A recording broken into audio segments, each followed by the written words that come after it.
Hello everyone! Another day, another vlog naman tayo or another reels naman tayo. Ayan, magluto tayo ng tortang talong na may pork giniling.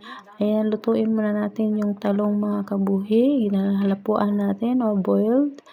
Ayan, luto na. Kumukulo na mga kabuhi at kunin na natin at ilagay na natin sa plato para malamig. Kaya yun mga kabuhi. First time ko magluto ito kung ano bang kalalabasan. Ayan mga kabuhi, simple lang ito na ulam. Mabilis. Ayan, nilagay yung slice natin sa gitna. Ayan, slice natin sa gitna. Ay habang slice, luto muna tayo ng karne o pork giniling. Nilagay natin yung bawang.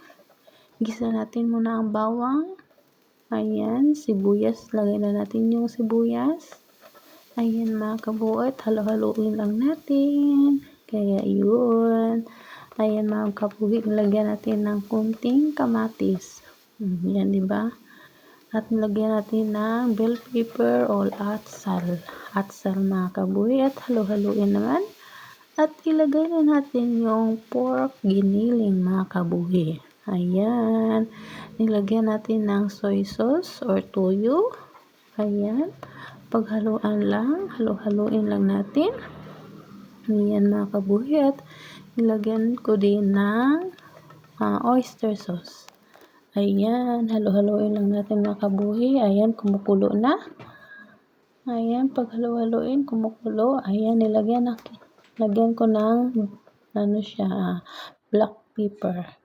Ayan mga kabuhi, luto na. At nilagay na natin yan sa talong mga kabuhi. Ayan, diba? Nilagyan natin sa talong. Tapos may spring onion. Ayan mga kabuhi, nilagay natin yan. At yan, nilagyan natin ng egg. Ayan mga kabuhi. At prituhin na natin. Ayan, simple lang na ulam. Tortang talong na may giniling. Okay na to. Sarap. Lami-lami na to mga kabuhi. Kaya yun. Luto na. Yan. Ready to eat mga kabuhi. Yan po. Diba? Simple lang.